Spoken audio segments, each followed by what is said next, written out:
اور ان سارے جھنجٹوں سے آزاد ہو کر تمہیں کرنا کیا ہے؟ وَاذْكُرْنَ مَا يُتْلَى فِي بُيُوتِكُنَّ مِنْ آيَاتِ اللَّهِ وَالْحِكْمَةِ، تمہیں تو ایک بامقصد زندگی گزارنی ہے، تمہیں اپنا وقت محض زیور کپڑے اور میک اپ میں نہیں گزارنا، تمہیں تو قائدانہ مقام حاصل ہے، تمہاری زندگی کا مشن تو کچھ اور ہے، اور وہ کیا ہے؟ وَاذْكُرْنَ، اور یاد رکھو کیا؟ ما یتلا فی بیوتکن، جو بھی پڑھا جاتا ہے تمہارے گھروں میں. کیا پڑھا جاتا ہے؟ من آیات اللہ، اللہ کی آیات میں سے، والحکمہ، اور حکمت کی باتوں میں سے. ان اللہ کان لطیفا خبیرا، بے شک اللہ تعالی باریک بین باخبر ہے. اب آپ سیکوینس دیکھ رہے ہیں نا آیات کا.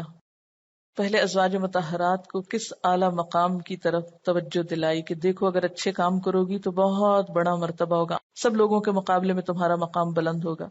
پھر دیکھو کوئی تمہارے کسی نرمی سے ناجائز فائدہ نہ اٹھا جائے. پھر یہ کہ تم گھروں کو اپنا مرکز بناؤ. پھر یہ کہ تم جاہلیت کے طور طریقوں کو چھوڑ دو. زندگی کا مقصد محض اپنی نمائش مت بناؤ. اللہ تعالیٰ تو چاہتا ہے کہ تمہیں پوری طرح پاک کر دے اور اعلیٰ مقام عطا کرے. اس کے لیے تمہیں کچھ کام کرنا ہے، کیونکہ یہ کام ہو نہیں سکتا جب تک انسان ایک سادہ زندگی نہ بسر کرے. بہت سی خواتین کو مشکل ہوتی ہے نا کہ ہم بہت مصروف ہیں، ٹائم ہی نہیں ملتا. کیا کریں؟ وقت ہی نہیں ہے پڑھنے پڑھانے کا، کچھ کرنے کرانے کا. کیوں نہیں ہے وقت؟ اس لیے کہ وقت تو ان ساری باتوں میں گزر رہا ہے جن سے منع کیا گیا، بیکار کی زینت میں. وَاذْكُرْنَ مَا يُتْلَى فِي بُيُوتِكُنَّ، ازواج مطہرات کا عملی زندگی میں ایک بہترین رول اب دکھایا جا رہا ہے. وَاذْكُرْنَ کا جو لفظ ہے اس کے دو معنی، نمبر 1 یاد رکھنا، اور نمبر 2 بیان کرنا. یعنی اے نبی کی بیویوں، تمہارا گھر تو وہ گھر ہے جہاں سے دنیا بھر کو آیات الہی اور حکمت و دانائی کی تعلیم ملتی ہے، لہٰذا تم خود بھی ان باتوں کو یاد رکھو، ذہن نشین کرو. تمہاری ذمہ داری بہت بڑی ہے، تمہارا مقام بہت بلند ہے. تمہیں اپنے اعمال پر اللہ سے دگنی جزا لینا ہے، تو دگنی اسی صورت میں ہوگی جب خود بھی یاد رکھو گی اور آگے بھی سکھاؤ گی، دوہرا کام کرو گی. ہو سکتا ہے کہ عام عورتیں صرف اکہرا کام کریں کہ جو سنا بس اپنے تک پڑھ کے یاد رکھا، عمل کر لیا، کافی ہے. لیکن تمہیں صرف خود پڑھ کے بیٹھ نہیں جانا، صرف خود نہیں سننا، اسے بیان بھی کرنا ہے. یعنی آیات الہی اور حکمت کی باتوں کو سنو اور دوسروں کے سامنے بیان کرو، کیونکہ تمہاری ذمہ داری بہت بڑی ہے. تمہارے گھر میں نبی صلی اللہ علیہ وسلم کا جو رول ہے، کیونکہ انسان کی آدھی زندگی تو گھر میں گزرتی، تو جب تک دین کی تعلیمات گھریلو زندگی سے متعلق نہ معلوم ہو تو انسان صحیح مسلمان بن کے جی نہیں سکتا. آدھا دین اگر گھر کے باہر کی زندگی سے متعلق ہے، اور وہ صحابہ کرام نے ہم کو دیا، مردوں سے روایت ہو کر آیا، تو دوسری طرف آدھا دین ہم سے ازواج مطہرات کے ذریعے آیا. اور اگر وہ اپنا کردار ادا نہ کرتی، وہ اپنا کام نہ کرتی، تو معاشرے کی صحیح معنی میں تعلیم و تربیت کیسے ہو سکتی تھی؟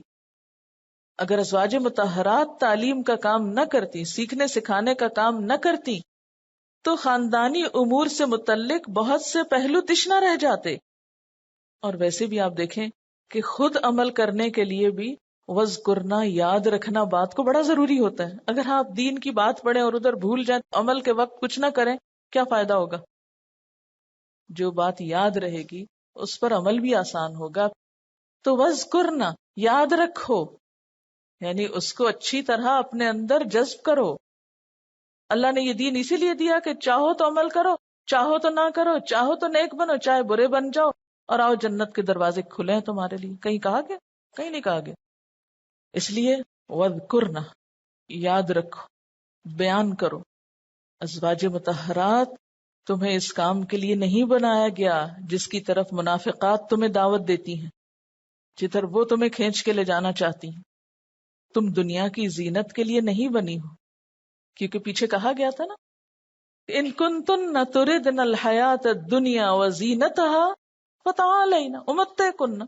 اگر تمہیں دنیا کی زینت چاہیے، دنیا کی رونق چاہیے، آؤ، ٹھیک ہے. اور ان کی پیروی میں ہم سب بھی اپنے آپ کو رکھ کے دیکھیں، ہم سب بھی ذرا ڈیسائیڈ کر لیں اس موقع پر. چوائس ہے ہمارے پاس، چاہیں تو جیسی دور جاہلیت میں زندگی بسر کرتے رہیں، وہی موجیں منائیں، اور چاہیں تو ایک بامقصد زندگی اختیار کریں اور قربانی کریں، دین کو سیکھنے کے ساتھ پھر سکھانے کا کام کریں، جیسے ازواج مطہرات نے کیا تھا۔ اگر بلند مرتبہ چاہیے اور دگنا اجر چاہیے تو محض سیکھنے سے کام نہیں چلے گا، سیکھنے کے ساتھ سکھانا بھی ہوگا، کیونکہ سیکھنا اور سکھانا دو کام ہوتے ہیں، دو کریں تو 2 نمبر ملتے ہیں، یا دوہرا اجر ملتا ہے۔ کسی سوال کے جواب میں 2 حصے اور آپ آدھا لکھیں تو 2 نمبر تو کبھی نہیں دیے کسی نے، کہ ملتے ہیں، پھر بھی آدھے کٹ جاتے ہیں۔ تو ٹھیک ہے، چن لو جو راستہ چننا ہے، اختیار ہے تمہیں۔ اللہ اور اس کا رسول چاہتی ہو، آخرت کا گھر چاہتی ہو، تو پھر زندگی کے طریقوں کو بدلنا پڑے گا، پھر عیش و عشرت نہیں، قربانی کی سطح پہ جینا پڑے گا۔ اور اگر دنیا کے آرام چاہیے، چند روزہ دنیا کی عیش و عشرت، زیب و زینت اور نمائش اور دنیا کی شہرت چاہیے، چند جھوٹی سچی تعریفیں چاہیے، تو پھر کوئی اور لائن اختیار کرو۔ ان اللہ کان لطیفا خبیرا، بے شک اللہ بڑا باریک بین ہے، اندر سے دیکھتا ہے کون کیا ارادے رکھتا ہے، کیسی نیت رکھتا ہے، پوری خبر ہے اس کو۔ ایک راہ ہے دین کے چرچا کرنے کی اور ایک ہے اس کو اپنے تک رکھنے کی۔ تم دیکھ لو تمہیں کیا کرنا ہے، لیکن جو فیصلہ کرو سوچ کر کرنا، اپنے اگلے پچھلے فائدوں کو سامنے رکھ کر۔ اور ایک اور اہم بات کہ یہاں پر صرف آیات اللہ کی بات نہیں کہ صرف قرآن پڑھانا یا پڑھنا، والحکمہ کی بات بھی، اور حکمت کا معنی دانائی کی باتیں ہوتا ہے، لیکن جب آیات اللہ کے ساتھ حکمت کی بات آتی ہے تو مراد سنت رسول صلی اللہ علیہ وسلم ہوتی ہے۔ اور امام شافعی نے بے شمار دلائل سے یہ بات ثابت کی ہے کہ حکمت سے مراد سنت نبوی ہے، خواہ آپ زبانی کسی آیت کی تشریح اور تفسیر امت کو سمجھائیں یا پھر اس پر عمل کر کے بتائیں۔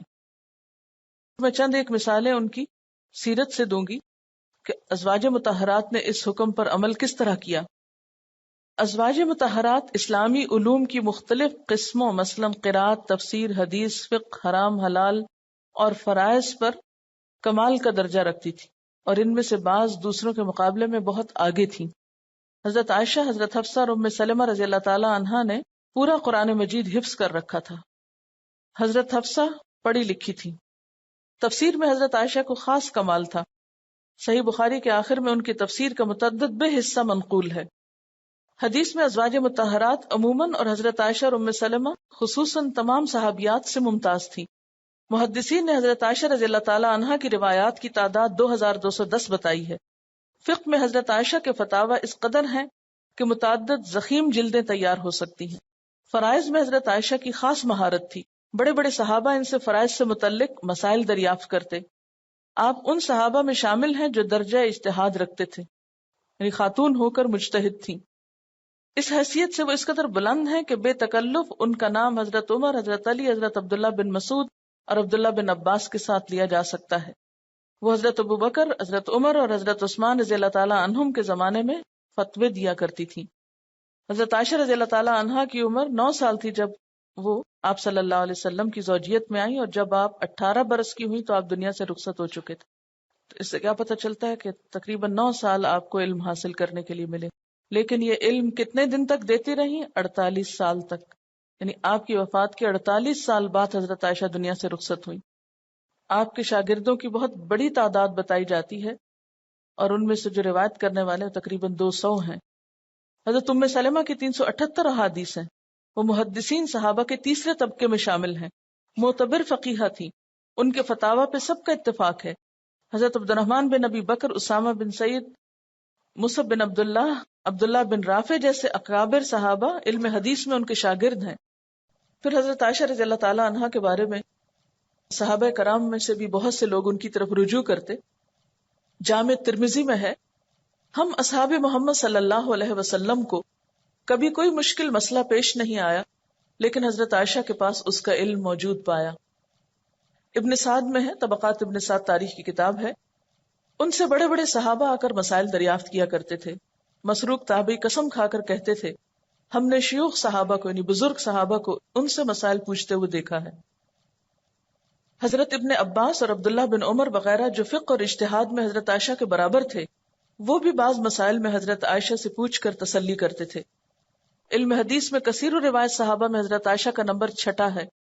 کثرت روایت کے ساتھ ساتھ آپ استنباط مسائل، معاملہ فہمی اور فقہی اجتہاد کا گہرا ملکہ رکھتی، جن میں ابن عباس کے علاوہ کوئی بھی آپ کی برابری نہیں کر سکتا۔ آپ روایات بیان کرنے کے ساتھ ساتھ احکام کے علل اور اسباب پر بھی بحث کرتی، ساتھ ہی علم طب، تاریخ، ادب، خطابت اور شاعری میں بھی ماہر تھی۔ حضرت عروہ بن زبیر فرماتے ہیں کہ میں نے لوگوں میں سے کسی کو قرآن، فرائض، حلال و حرام، شعر، اخبار عرب اور نسب کے بارے میں حضرت عائشہ سے زیادہ عالم نہیں دیکھا۔ نبی صلی اللہ علیہ وسلم کی مجلس مسجد نبوی میں منعقد ہوتی، جو کہ حجرہ عائشہ سے منسلک تھی۔ اس طرح وہ اس درس میں بھی شریک رہتی کہ جو آپ صحابہ کرام کو دیا کرتے تھے، اور اگر کوئی بات سمجھ نہ آتی تو آپ کے گھر واپس آنے پر آپ سے پوچھ لیا کرتی تھی۔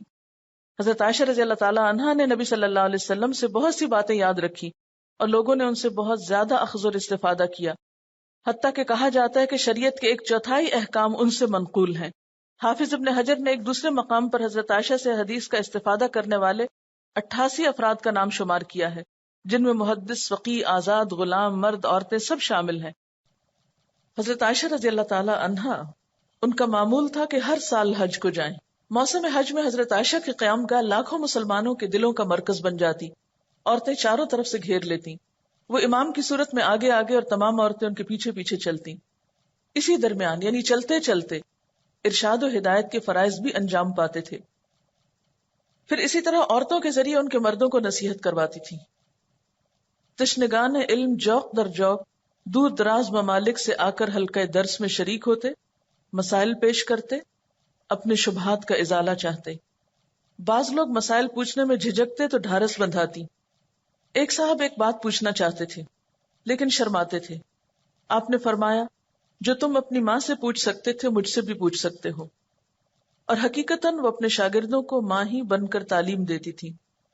عروہ، قاسم، ابو سلمہ، مسروق، عمرہ اور صفیہ کی تعلیم و تربیت انہوں نے اسی مادرانہ شفقت کے ساتھ کی تھی، بلکہ ایسے بچوں کو اڈاپٹ کر لیتی تھی۔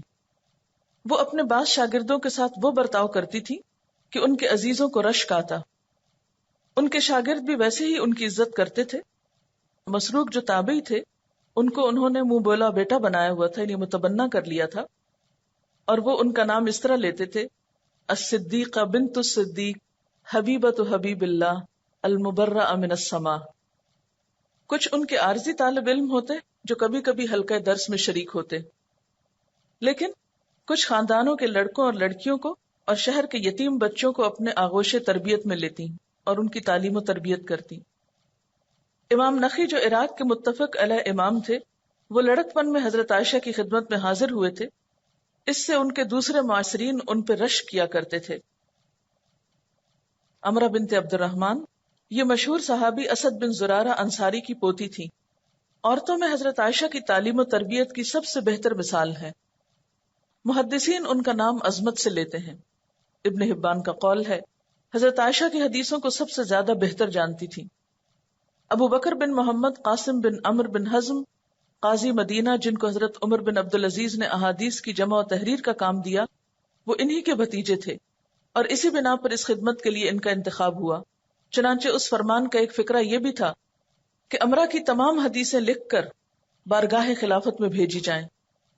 پھوپھی اپنے قاضی بھتیجے کی اجتہادی غلطیوں کی اصلاح کرتی تھی، یعنی اتنا بڑا مقام تھا ان کا علم میں۔ امام زہری نے جب تحصیل حدیث شروع کی تو ایک محدث نے کہا، اگر تم کو علم کی حرص ہے تو میں تم کو اس کا خزانہ بتاؤں، عمرہ کے پاس جاؤ۔ وہ حضرت عائشہ رضی اللہ تعالی عنہا کی آغوش پروردہ ہیں۔ زہری کہتے ہیں کہ جب میں ان کے پاس پہنچا تو ان کو اتھاہ سمندر پایا۔ اب یہاں دیکھیں کہ پچھلے تو وہ ان کے بھتیجے تھے جنہوں نے ان سے علم حاصل کیا، پھر ان کی اصلاح کیا کرتی تھی، لیکن امام زہری ان کے رشتہ دار نہیں تھے۔ صفیہ بنت شیبہ مشہور تابعہ تھی۔ شیبہ جو خانہ کعبہ کے کلید بردار تھے، ان کی صاحبزادی تھی۔ تمام حدیث کی کتابوں میں ان سے روایتیں ہیں۔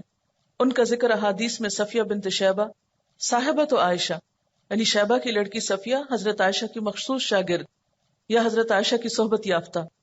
لوگ ان سے مسائل اور حضرت عائشہ کی حدیثیں پوچھنے آتے تھے، یعنی ایسا نہیں ہوا کہ مردوں نے صرف حضرت عائشہ سے علم حاصل کیا ہو، بلکہ پھر ان کے بعد ان کی شاگردوں سے بھی علم حاصل کیا گیا۔ ابو داود میں ہے، ادی کندی کے ساتھ میں حج کی طرف گیا۔ جب ہم مکہ پہنچے تو مجھ کو صفیہ بنت شیبہ کی خدمت میں اس نے بھیجا۔ صفیہ نے حضرت عائشہ رضی اللہ تعالی عنہا سے احادیث یاد کر رکھی تھی تو انہوں نے ان سے علم حاصل کیا۔ کلثوم بنت عمر القرشیہ، رجال کی کتابوں میں ان کے نام کے ساتھ بھی صاحبۃ عائشہ کا لقب لکھا جاتا ہے، بعض حدیثیں ان سے بھی مروی ہیں۔ عائشہ بنت طلحہ، حضرت طلحہ کی صاحبزادی، حضرت ابوبکر صدیق کی نواسی اور حضرت عائشہ کی بھانجی تھی، خالہ کی گود میں پلی تھی۔ ابن معین ان کی نسبت کہتے ہیں ثقۃ حجۃ، خاتون ہے لیکن ان کے لیے بھی وہی لفظ ہیں جو مرد راویوں کے لیے ہیں۔ ابو زرع دمشقی کا قول ہے لوگوں نے ان کی بزرگی اور ان کا ادب دیکھ کر ان سے حدیث روایت کی۔ معاذہ بنت عبداللہ الادویہ، بصرہ وطن تھا، حضرت عائشہ سے تلمس تھا۔ احادیث میں ام المومنین کی حدیثیں ان کی زبانی بھی کثرت سے مروی ہیں۔ بہت عبادت گزار تھی، اور کہتے ہیں کہ ایک دفعہ بیمار ہوئی اور طبیب نے ان کے لیے نبیذ تجویز کیا جس میں کچھ الکوہل ہوتی ہے۔ دوا جب تیار ہوئی، نبیذ کا پیالہ ہاتھ میں تھا، دعا کی کہ اللہ تعالیٰ تو جانتا ہے کہ حضرت عائشہ نے مجھ سے بیان کیا ہے کہ حضور صلی اللہ علیہ وسلم نے نبیذ سے منع کیا ہے۔ پیالہ اسی وقت ہاتھ سے گر پڑا اور وہ اچھی ہو گئی۔ پھر اسی طرح حضرت صفیہ کے علم سے امت کو جو فائدہ پہنچا اس کا اندازہ سخیرہ بنت جعفر کے اس بیان سے کیا جاتا ہے کہ ہم چند خواتین حج سے فراغت کے بعد مدینہ گئیں اور حضرت صفیہ کی خدمت میں حاضر ہوئیں۔ دیکھا کہ وہاں پہلے سے ہی کوفہ کی کچھ عورتیں بیٹھی تھیں۔ ہم نے ان سے شوہر اور بیوی سے متعلق مختلف مسائل اور حیض اور نبیذ کے احکام دریافت کیے۔ تو اس سے پتہ چلتا ہے کہ کس طرح ازواج مطہرات جو تھیں وہ جب حج وغیرہ کے مواقع ہوتے، بڑے اجتماعات ہوتے، تو اس میں بھی لوگوں کو مسائل بتانے کے لیے بیٹھا کرتی تھی۔ ایک دفعہ مروان کو ایک مسئلہ معلوم کرنا تھا۔ اس نے کہا کہ جب ہمارے اندر ازواج مطہرات موجود ہیں تو کسی اور سے کیوں اور کس لیے دریافت کریں؟ چنانچہ اس نے ام سلمہ سے استفسار کیا اور انہوں نے اس کی مشکل حل کی۔ اسی طرح صحابہ کرام کے علمی اختلافات اور الجھنوں کے رفع کرنے میں ازواج مطہرات بھی بہت کام آئیں۔ حضرت عائشہ فرماتی ہے کہ حضور صلی اللہ علیہ وسلم کے عہد میں آیت نازل ہوتی تو ہم اس میں بتاتے ہوئے حلال اور حرام اور امر اور نہی کو حفظ کر لیتے، گویا اس کے الفاظ کو ازبر نہ بھی کریں تو اس کے اندر جو احکام ہوتے تھے یا جو اس میں سے پوائنٹس نکلتے تھے ان کو یاد کر لیتے تھے۔ تو اس سے کیا پتہ چلتا ہے کس طرح انہوں نے قرآن کو پڑھا، صرف حفظ ہی نہیں کیا بلکہ اس کے اندر سے جو احکامات نکلتے تھے ان کو بھی حفظ کیا۔ اہل مدینہ میں فن تجوید اور قرات کا فیضان حضرت ام سلمہ کے ذریعے پھیلا۔ ان کے گھر میں قرآن، فن قرات، تفسیر اور حدیث کی تعلیم دی جاتی۔ فن قرات میں اہل مدینہ کے امام حضرت شبیب بن نصا ہیں، یہ ام سلمہ کے غلام تھے اور ان کی تمام تر تعلیم و تربیت حضرت ام سلمہ نے کی۔ مدینہ کے دوسرے بڑے قاری نافع نے بھی قرات کی تعلیم حضرت ام سلمہ سے حاصل کی۔ ان کی ایک اور باندی خیرہ کی تعلیم و تربیت بھی ام سلمہ نے خود کی، اور وہ ایک فاضلہ اور واعظہ خاتون کے نام سے یاد کی جانے لگی۔ اسی خاتون کے صاحبزادے حضرت حسن بصری ہیں۔ امام ابن قیم فرماتے ہیں کہ صحابہ کے درمیان کسی چیز میں اختلاف ہوتا تو امہات المومنین میں سے کوئی نبی صلی اللہ علیہ وسلم کے سلسلے میں کوئی حدیث بیان کرتی تو وہ اسے فوراً قبول کر لیتے اور اپنے اختلافات چھوڑ دیتے اور اس کی طرف رجوع کرتے۔ اور آپ کو پتا ہے کہ امہات المومنین جو تھیں وہ کہاں رہا کرتی تھیں، کتنے بڑے بڑے گھر تھے ان کے، کیسے قصر اور محلات میں رہتی تھیں معلوم ہے آپ کو؟ ابن سعد نے طبقات میں روایت کی ہے کہ یہ گھر کچی اینٹوں کے تھے، کھجور کی ٹہنیوں اور پتوں سے ان کے حجروں کی چھتیں بنائی گئی تھیں۔ ان کی اونچائی صرف اتنی تھی کہ آدمی کھڑا ہو کر چھت کو ہاتھ سے چھو سکتا تھا، یعنی ایک حجرے کی چھت صرف اتنی اونچی ہوتی تھی کہ انسان اس کے اندر کھڑا ہو کر ہاتھ سے چھت کو چھو سکتا تھا۔ دروازوں پر کواڑ کی بجائے یعنی لکڑی کے دروازوں کی بجائے سیاہ بالوں کے کمبل کے پردے تھے۔ حضرت عائشہ کے گھر میں ایک پٹ کا دروازہ تھا جو کبھی بند نہ ہوا۔ ان حجروں میں راتوں کو چراغ تک نہیں جلتے تھے۔ آپ صلی اللہ علیہ وسلم دومت الجندل سے جنگ کے لیے روانہ ہوئے تو ام سلمہ نے اپنا حجرہ کچی اینٹوں سے بنوایا، غالباً کھجور کی ٹہنیاں یا پتے استعمال نہیں کیے۔ آپ جب جنگ سے لوٹے اور کچی اینٹوں کا حجرہ دیکھا تو آپ ام سلمہ رضی اللہ تعالیٰ عنہا کے پاس تشریف لے گئے اور پوچھا یہ عمارت کیا ہے؟ بولی رسول اللہ صلی اللہ علیہ وسلم میں نے لوگوں کی نگاہوں کو روکنے کے لیے عمارت بنوائی ہے۔ فرمایا ام سلمہ سب سے بدتر چیز جس میں مسلمان کا مال برباد ہو وہ عمارت ہے، یعنی بڑے بڑے گھر بنا دینا کہ جس کا پھر کوئی استعمال نہ ہو۔ ہم بعض اوقات یہ کہتے ہیں نا ہمارا گھر تو اتنا چھوٹا ہے کہ اس میں ہم کچھ کر ہی نہیں سکتے، ہماری ذہنی نشو و نما اور صلاحیتیں تو پھولتی پھلتی ہی نہیں۔ اس سارے علم کو بھوک اور پیاس اور تکلیف کے ساتھ حاصل کیا گیا۔ اس کا اندازہ اس بات سے لگائیں، صحیح بخاری کی روایت ہے جس میں بتایا گیا کہ وفات کے وقت آپ صلی اللہ علیہ وسلم کی ذرا ایک یہودی کے ہاں چند سیر غلے کے عوض گروی رکھی ہوئی تھی، یعنی قرض میں کچھ غلہ لے کر ازواج مطہرات کو کھانے کے لیے آپ نے دیا۔ حضرت انس کہتے ہیں کہ نبی صلی اللہ علیہ وسلم کبھی کوئی چیز اگلے روز کے لیے ذخیرہ بنا کے نہیں رکھتے، جب رات کا کھانا کھاتے تو صبح کے لیے کچھ نہ ہوتا۔ لیکن ہمارا عام مسئلہ کیا ہے کہ اگر تھوڑا بھی کھانے پینے میں فرق آ جائے تو ہم کام چھوڑ کے بیٹھ جاتے ہیں۔ حضرت عائشہ فرماتی ہیں کہ سید عالم صلی اللہ علیہ وسلم جس بستر پہ سوتے وہ چمڑے کا تھا جس میں کھجور کی چھال بھری ہوئی تھی، تکیے میں بھی اس طرح چھال بھرا ہوتا، کبھی کمبل پہ آپ آرام فرماتے۔ حضرت حفصہ بیان کرتی ہیں کہ ایک شب کو میں نے بستر مبارک 4 طے کر کے بچھایا کہ ذرا نرم ہو جائے، صبح اٹھ کر آپ نے ناگواری ظاہر فرمائی، کیونکہ نرم گرم بستر ہو تو پھر انسان کی آنکھ بھی کہاں کھلتی، سونے سے ہی فرصت نہیں ملتی۔ بعض اوقات ایسا بھی ہوتا کہ آپ کپڑا دھو کر وہی پہن کر مسجد چلے جاتے، نہیں گیلا کپڑا بھی ہوتا تھا آپ کا کیونکہ دوسرا نہیں ہوتا تھا پہننے کو۔ تو ان ساری اقتصادیات کے باوجود جس طرح ازواج مطہرات نے اللہ تعالیٰ کے اس حکم پر عمل کیا، وَاذْكُرْنَ مَا يُتْلَى فِي بُيُوتِكُنَّ مِنْ آيَاتِ اللَّهِ وَالْحِكْمَةِ، اس میں ہم سب کے لیے ایک بہت بڑا سبق ہے۔ جب ہم دین کا کام کرنے کی بات کرتے ہیں، یہ سوچتے ہیں تو ہمارے لیے رکاوٹ کیا بنتی ہے، ہم کیا بہانے بناتے ہیں؟ یعنی ہم چھوٹی چھوٹی چیزوں کے نہ ہونے پر احساس کمتری کا شکار ہو جاتے ہیں۔ ہائے ہمارے تو گھر میں کارپٹ نہیں بچھے ہوئے اور ہمارے گھروں میں پردے نہیں لگے ہوئے، تو ہم لوگوں کو کیسے دین کی تعلیم کے لیے بلائیں اور کیسے ان کو سکھائیں۔ اصل بات کارپٹس اور پردوں کی نہیں ہوتی، اصل بات اپنی قابلیت کے نہ ہونے کی ہوتی۔ اگر آپ کے اپنے اندر قابلیت ہو تو پھر باہر کی چیزیں کچھ میٹر نہیں کرتی کہ آپ کے پاس کیا ہے اور کیا نہیں ہے۔ اب دیکھیں نا، ہم دنیا والوں کو 100 دھوکے دے سکتے ہیں، 100 بہانے کر سکتے ہیں، چھپ سکتے ہیں، لیکن کہاں جائیں گے چھپ کے؟ ان اللہ کان لطیفا خبیرا، وہ تو صرف باہر سے نہیں اندر تک سے واقع۔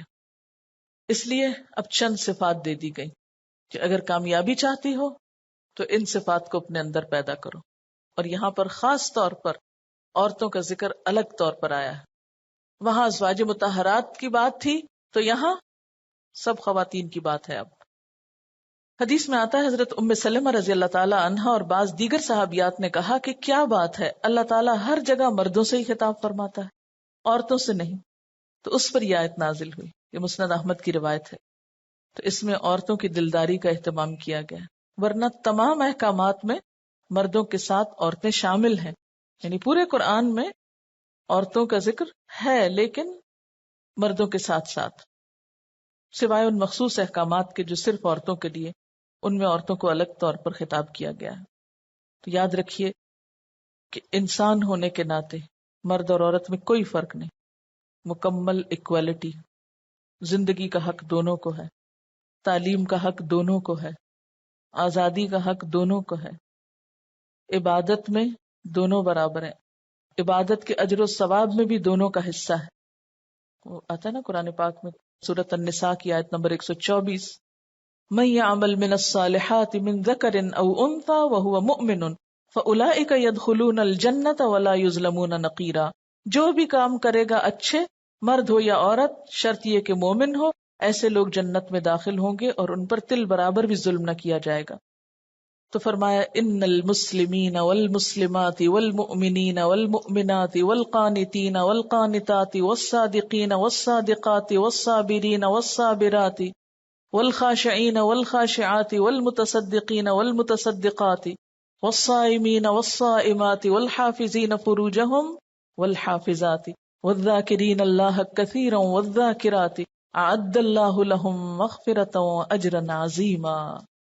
بے شک مسلمان مرد اور عورتیں، مومن مرد اور عورتیں، اطاعت گزار مرد اور عورتیں، سچے مرد اور عورتیں، صبر کرنے والے مرد اور عورتیں، خشوع اختیار کرنے والے مرد اور عورتیں، صدقہ کرنے والے مرد اور عورتیں، روزہ رکھنے والے مرد اور عورتیں، اپنی شرمگاہوں کی حفاظت کرنے والے مرد اور عورتیں، اللہ کا کثرت سے ذکر کرنے والے مرد اور عورتیں، اللہ نے ان کے لیے مغفرت اور بڑا اجر مہیا کر رکھا ہے۔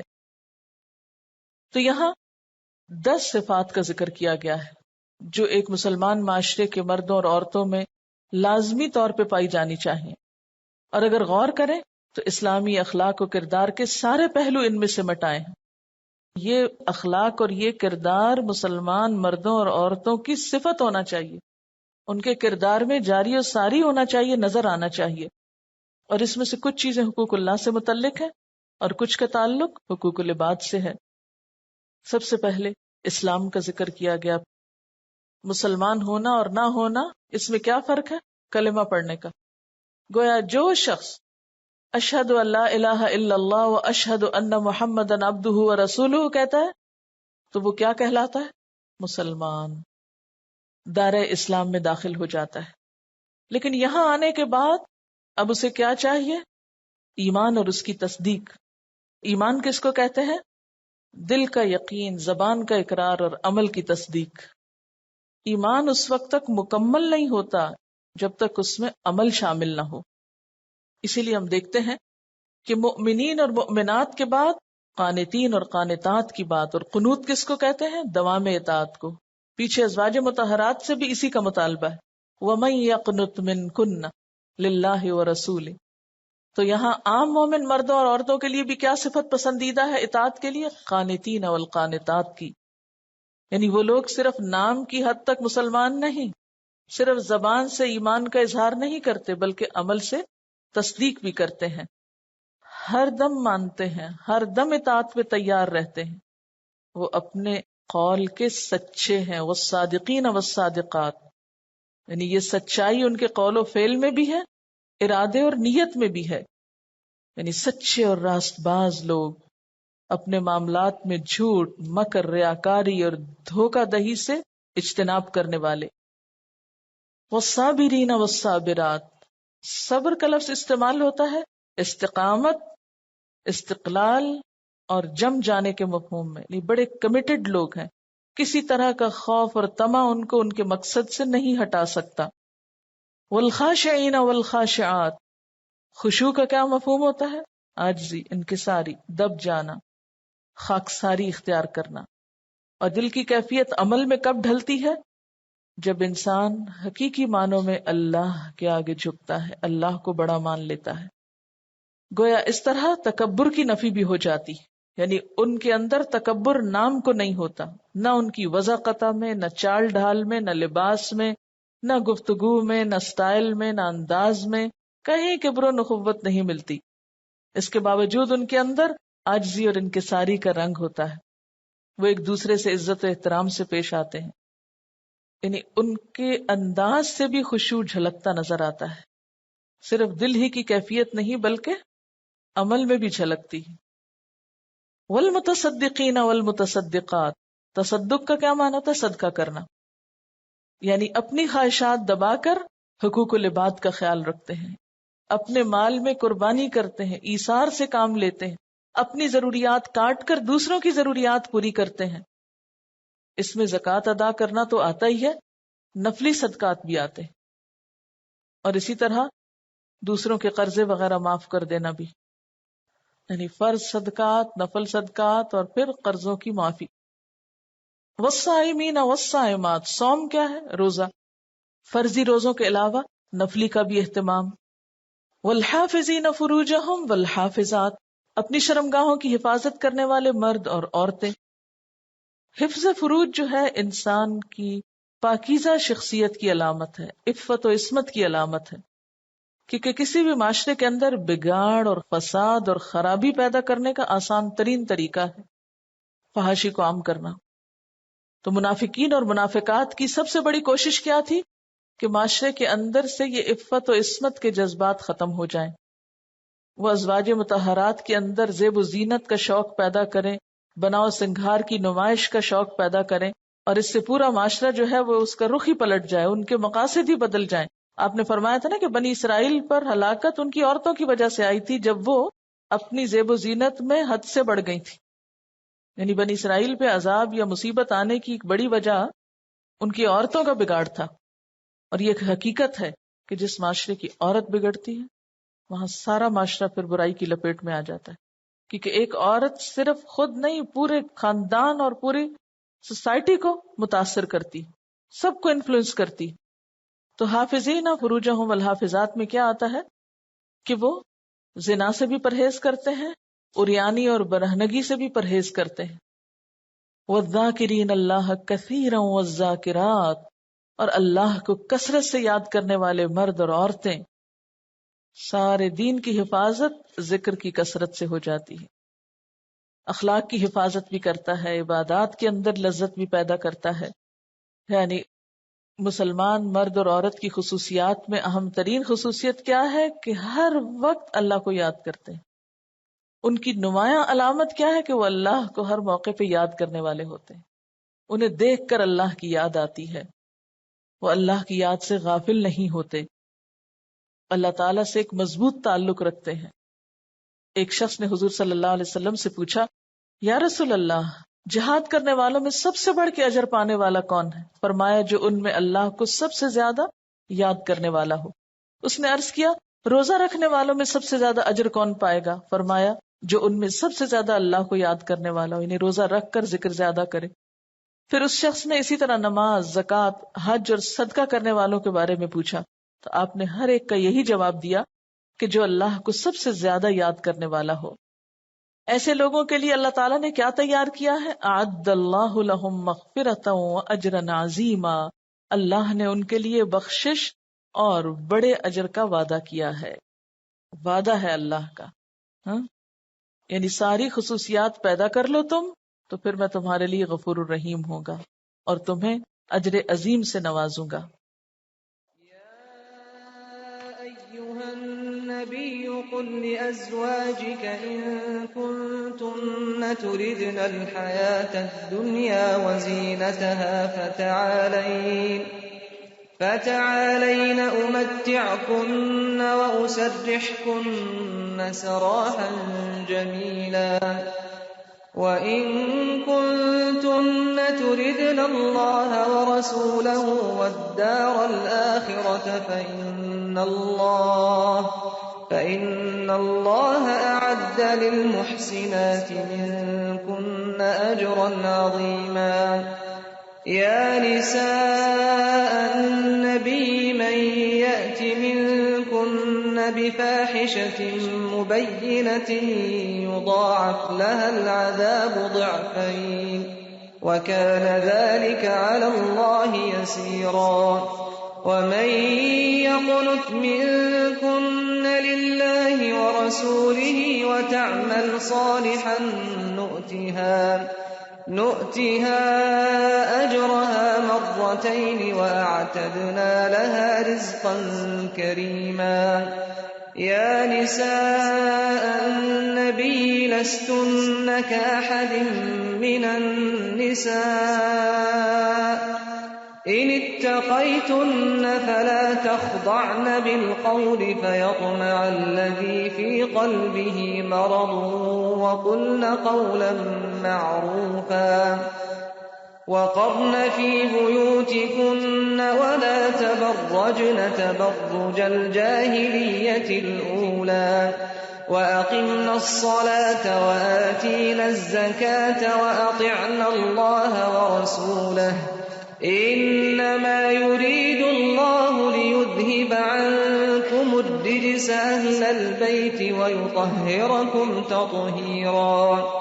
واذكرن ما يتلى في بيوتكن من آيات الله والحكمة إن الله كان لطيفا خبيرا. إن المسلمين والمسلمات والمؤمنين والمؤمنات والقانتين والقانتات والصادقين والصادقات والصابرين والصابرات والخاشعين والخاشعات والمتصدقين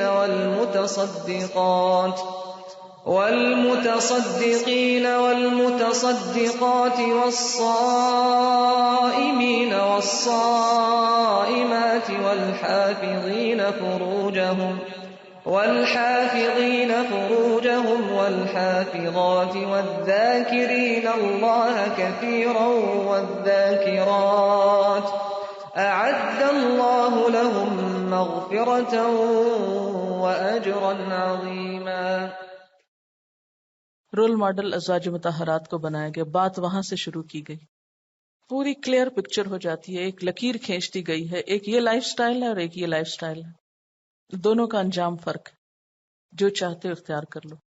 ایک طریقہ زندگی کیا ہے؟ صرف سجنا بننا سنورنا، اپنی ذات کی نمائش، کپڑوں کی نمائش، زیور کی نمائش، جسم کی نمائش، اس میں کیا کیا مصروفیات ہیں آپ کی، کیا ہو سکتی ہیں، اس کے نتائج کیا ہیں دنیا اور آخرت کے اعتبار سے، اور اس کے برعکس دوسرا کام کرنے سے نتائج کیا ہو سکتے ہیں، اور دوسرے کام میں کیا تھا جو ازواج مطہرات نے کیا، وَاذْكُرْنَ مَا يُتْلَى فِي بُيُوتِكُنَّ مِنْ آیَاتِ اللَّهِ وَالْحِکْمَةِ۔ چلیے ذرا سا اس کو دیکھ لیتے ہیں۔ يا أيها النبي قل لأزواجك إن كنتن تردن الحياة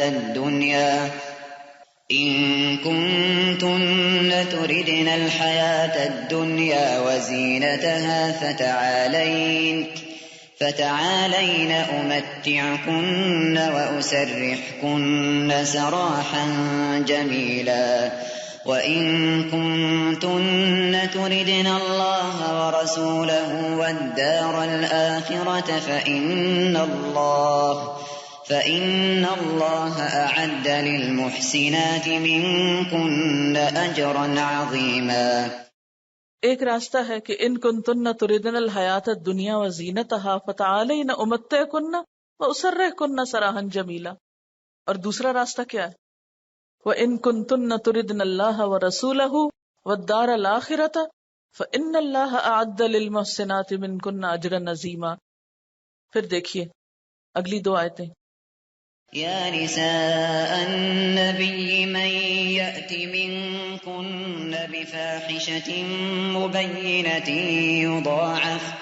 يضاعف لها العذاب ضعفين وكان ذلك على الله يسيرا ومن يقنت منكن لله ورسوله وتعمل صالحا نؤتها أجرها مرتين وأعتدنا لها رزقا كريما۔ ایک طرف پہلی آیت اور دوسری طرف دوسری آیت۔ ایک رویہ ہے بد اخلاقی کا، برائیوں میں مبتلا ہونے کا، جس کا انجام دگنا عذاب ہے، دوسرا رویہ ہے اطاعت کا اور نیک کام کرنے کا، جس کا انجام دگنا اجر ہے اور رزق کریم ہے۔ اب اگلی آیت کو بھی اسی طرح دیکھیے۔ یا نساء النبی لستن كأحد من النساء إن اتقيتن فلا تخضعن بالقول فيطمع الذي في قلبه مرض وقلن قولا معروفا۔ اس میں آپ دیکھیے کہ ازواج مطہرات کو نمونہ بنا کر ہم سب کے لیے بتایا جا رہا ہے کہ تم مردوں سے بات چیت کرتے وقت اپنی آواز میں ایسی لوچ پیدا نہ کرو، ایسا ایٹیٹیوڈ اختیار نہ کرو کہ جس سے دوسرے غلط مطلب نکالیں اور تمہارے لیے مشکل بنے۔ یہ ہے ایک راستہ، اور اس کے برعکس دوسرا راستہ کیا ہو سکتا ہے کہ ایسا رویہ اختیار کیا جائے۔ ایک طرف ہے قلنا قولا معروفا، اور دوسری طرف ظاہر ہے کہ معروف کی بجائے منکر قول، بےہودہ باتیں کی جائیں۔ وقرن في بيوتكن ولا تبرجن تبرج الجاهلية الأولى وأقمنا الصلاة وآتينا الزكاة وأطعنا الله ورسوله إنما يريد الله ليذهب عنكم الرجس أهل البيت ويطهركم تطهيرا۔ اب اس میں ایک حکم کیا ہے؟ وقرن فی بیوتکن، اور اس کا اپوزٹ کیا ہے؟ بازاروں میں بے مقصد گھومنا، اور اس کے علاوہ بھی فضولیات کی خاطر گھر سے نکلنا۔ اس کی کیا کیا قسمیں ہو سکتی؟ پھر ایک حکم ہے وَلَا تَبَرَّجْنَ تَبَرُّجَ الْجَاهِلِيَّةِ الْأُولَى، اور دوسرا یہ ہے کہ تبرج کرنا، زیب و زینت کی نمائش کرنا۔ ایک حکم ہے اقمنا الصلاۃ، نماز قائم کرنا، اور دوسرا یہ ہے کہ نماز کی پابندی نہ کرنا۔ ایک حکم ہے آتینا الزکاۃ، اور دوسری طرف زکوٰۃ کی پرواہ نہ کرنا۔ ایک حکم ہے اطیعنا اللہ و رسولہ، اور دوسرا یہ ہے کہ اللہ رسول کی نافرمانی کرنا، یعص اللہ و رسولہ جو آگے آتا ہے۔ ایک کا انجام یطہرکم تطہیرا ہے، اور دوسرے کا انجام ظاہر ہے کہ پھر آلائشوں میں لتڑنا ہے۔ پھر کرنے کا کام کیا ہے؟ وَاذْكُرْنَ مَا يُتْلَى فِي بُيُوتِكُنَّ مِنْ آیَاتِ اللَّهِ وَالْحِکْمَةِ، اللہ کی آیات اور حکمت کی باتیں پڑھنا پڑھانا اور دوسری طرف ایسے کاموں سے کوئی دلچسپی نہ رکھنا اور اس کے بغیر زندگی بسر کرنا. پھر اس کے بعد اگلی صفات کو آپ دیکھیں، مسلمہ بننا، مومنہ بننا، قانتہ بننا، صادقہ بننا، صابرہ بننا، خاشعہ بننا، متصدقہ اور صائمہ اور حافظت فروج بننا، اور ذاکرات کثیرن بننا، اور دوسری طرف یہ صفات اپنے اندر پیدا نہ کرنا. ہر ایک کا اپوزٹ آپ تلاش کر لیں. مثلا ذاکرین اللہ کثیرن و ذاکرات کا برعکس کیا ہے، اپوزٹ کیا ہے؟ لہو الحدیث، لغو اور لہو باتیں کرنا، لغویات اور لہو میں مشغول ہونا. والذین هم عن اللغو معرضون کی صفت اپنے اندر پیدا نہ کرنا. حافظین فروجہم و حافظات کا کیا مطلب ہے کہ زنا سے پرہیز کرنا اور اسی طرح برہنہ ہونے سے بچنا، ننگے ہونے سے بچنا. اور اس کا اپوزٹ کیا ہے کہ زنا میں ملوث ہونا. اور آپ کو معلوم ہے کہ زنا کی ایک ہی قسم نہیں ہے. آنکھوں کا زنا ہوتا ہے، باتوں کا زنا ہوتا ہے، یعنی ایک لڑکی لڑکے کے ساتھ اس قسم کی لغویات پر مشتمل باتیں کرے اور وہ اس کو کوئی برائی نہ سمجھے بلکہ سمجھانے والوں کو برا سمجھے، تو کیا زنا کی قسم کا ارتکاب نہیں ہے؟ کانوں کا زنا ہوتا ہے، ایسی لغویات سننا. تو ایک طریقہ یہ ہے کہ حفاظت کرنے والے، اور دوسرا یہ کہ حفاظت نہ کرنے والے، پرواہی نہیں. اور آپ کو پتا ہے حفاظت کا کیا مطلب ہے؟ یعنی وہ ساری پابندیاں مراد ہے کہ جس سے حفاظت ہو سکے. پھر صائمین و صائمات، روزہ رکھنا اور نہ رکھنا، پھر صدقہ کرنا اور نہ کرنا، خشوع و خضوع اختیار کرنا اور نہ کرنا، صبر کرنا اور نہ کرنا، سچ بولنا اور نہ بولنا، اطاعت کرنا اور نہ کرنا، ایمان بڑھانا اور نہ بڑھانا، مسلم ہونا اور نہ ہونا. مجھے تو یوں لگتا ہے کہ جیسے اگر آپ ایک لکیر کھینچیں نا اور اوپر مسلم اور نان مسلم ان دو کو الگ الگ کریں تو مسلم ہونا ہے تو یہ ساری صفات آپ کو اپنے اندر لانی ہوگی. اور اگر آپ اوپر لکھے ہوئے ہیں مسلم بڑا سا ٹائٹل اور نیچے یہ سارے خانے خالی ہیں، اور دوسری طرف نان مسلم لکھا اور اس میں بعض ایک ایسی صفات موجود بھی ہوں، تو پھر ہم کہاں کھڑے ہیں؟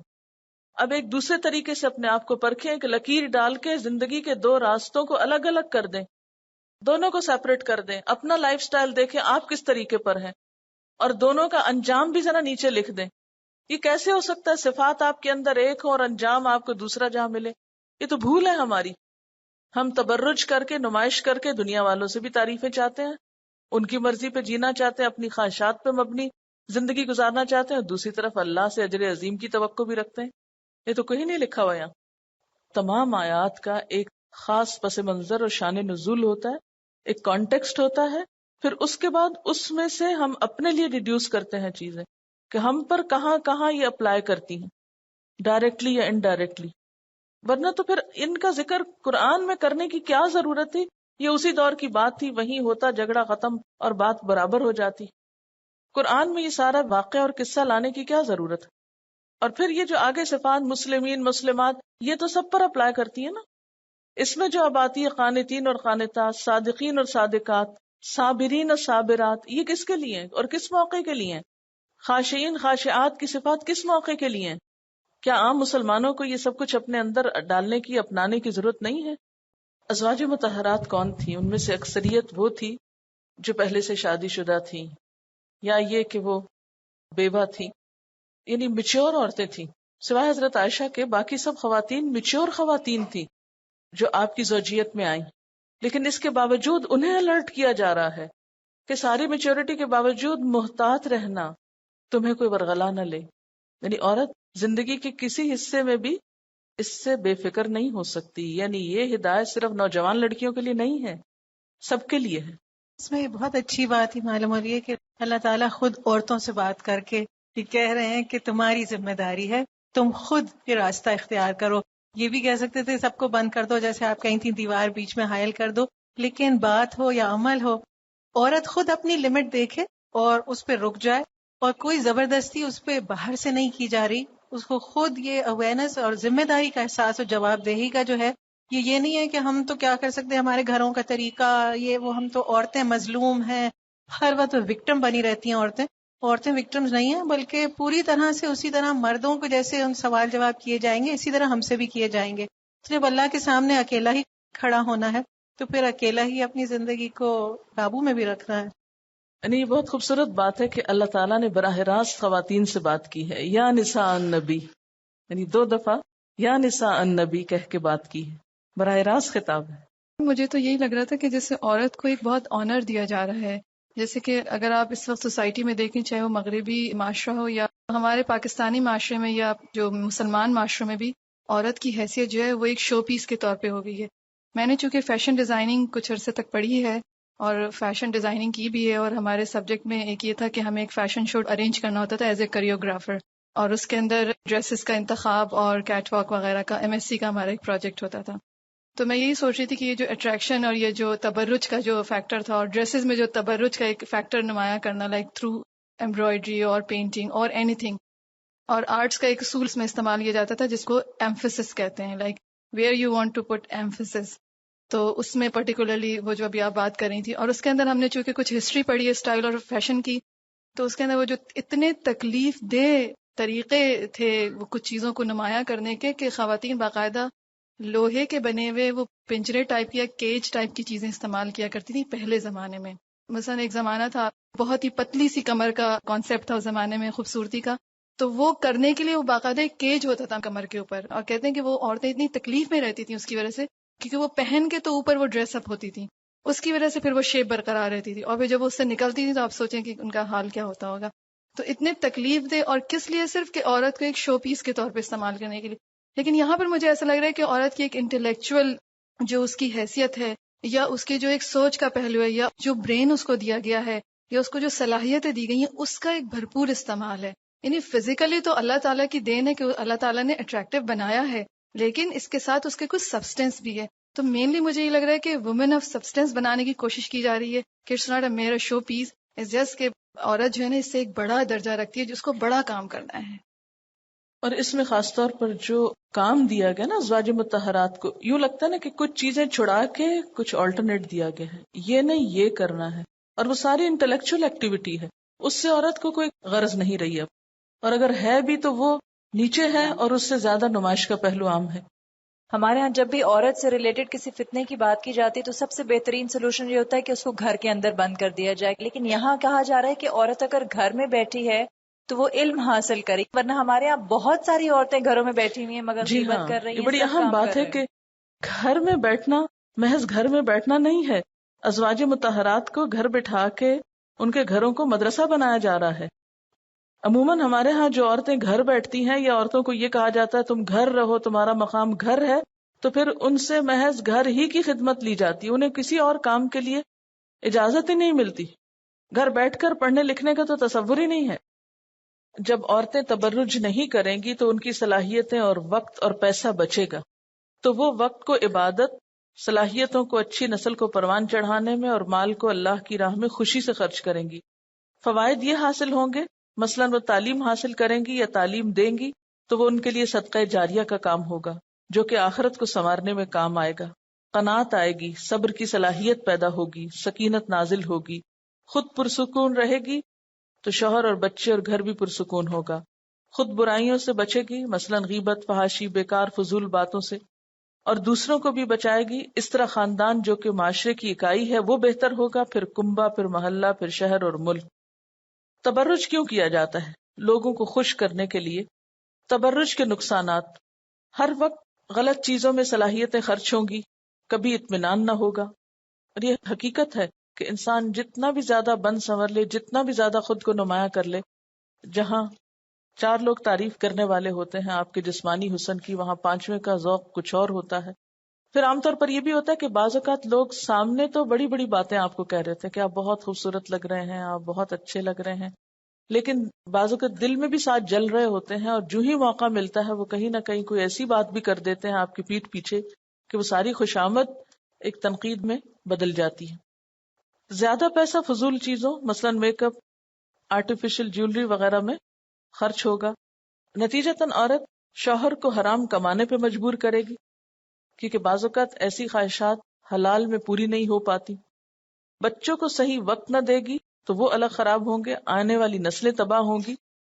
کیونکہ جب انسان بہت زیادہ ایکسٹرا اس طرح کے بننے سنورنے کے شوق میں مبتلا ہو جاتا ہے اور اس کی پہلی پرائرٹی یہ ہو جاتی ہے تو بعض فرائض سے خود بخود تساہل برتا جانے لگتا ہے، پھر اس کے ساتھ نمائش کا جذبہ پیدا ہو جاتا ہے، اور پھر اس نمائش کے شوق میں بہت سی ذمہ داریوں کو انسان پس پش ڈال دیتا ہے.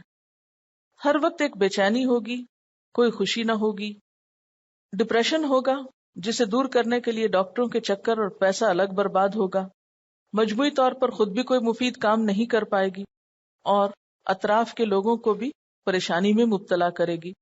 اس طرح ایک خاندان سے خیر نہیں نکلے گا. جب خاندان سے خیر نہیں نکلے گا تو پھر معاشرے میں بھی افراتفری ہوگی اور اس طرح کئی خرابیاں جنم لیں گی. دیکھیں کہ ضروریات اپنی جگہ ہیں. ایک ہے اللہ نے آپ کو دیا ہے حلال اور جائز طریقے سے آپ کے پاس، آپ کو ضرورت ہے استعمال کیجئے، سہولت کے لیے استعمال کیجئے، منع نہیں ہے، لیکن اس کا دکھاوا اور ان سب نعمتوں کو پا کر اللہ کی نافرمانی اور ان ساری فیسلٹیز اور وسائل کو صرف دنیا کی عیش و عشرت کے لیے استعمال کرنا اور پھر بھی اللہ کے دین کے لیے، عبادت کے لیے، دین سیکھنے سکھانے کے لیے کچھ بھی استعمال نہ کرنا، یہ پسندیدہ نہیں ہے. تبرج نہ ظاہر کرنے کے ساتھ ساتھ یہ کتنی ساری صفات ہیں مومنہ ہونے کی، قانتہ ہونے کی کہ فرما بردار اور اطاعت گزار، پھر سچ بولنے کی، اور صبر کب کیا جاتا ہے؟ جب مشکل آتی ہے، جب اپوزیشن ہوتی. خشوع کب ہونا چاہیے؟ اپوزیشن کے مقابلے میں انسان بگڑنے نہ لگے بلکہ عاجزی کا مظاہرہ کرے. اور پھر مشکلات میں صدقہ خیرات سے کام لینا، اللہ کی مزید عبادت کر کے، روزہ رکھ کے، دعا کر کے ایسی مشکلات کا مقابلہ کرنا، کثرت سے اللہ کو یاد کرنا. اگر اللہ کی مدد ہمیں چاہیے تو اللہ کو یاد بھی اسی کثرت سے کرنا ہوگا. تو آپ دیکھیں گے کہ وہ ایک حکم اکیلا نہیں مانا جا سکتا کہ آپ کے ایٹیٹیوڈز میں انتہائی روڈنس ہو، بات بات پہ آپ چیخنے چلانے لگے، صبر کی کوئی صفت ہی نہ ہو، نماز روزہ آپ کا برائے نام ہو، صرف چند ایک ایشوز لے کر آپ سمجھے کہ ہم بہت بڑا جہاد کر رہے ہیں، تو یہ طریقہ کار درست نہیں ہے. اکیلے ایک حکم پر عمل نہیں کیا جا سکتا، وہ ایک حکم بہت ساری چیزوں کو ساتھ لے کے چلتا ہے. اس اصول پہ عمل کرنا ہوگا. وآخر دعوانا ان الحمد للہ رب العالمین. سبحانک اللہم وبحمدک نشہد ان لا الہ الا انت نستغفرک ونتوب الیک. والسلام علیکم ورحمۃ اللہ وبرکاتہ.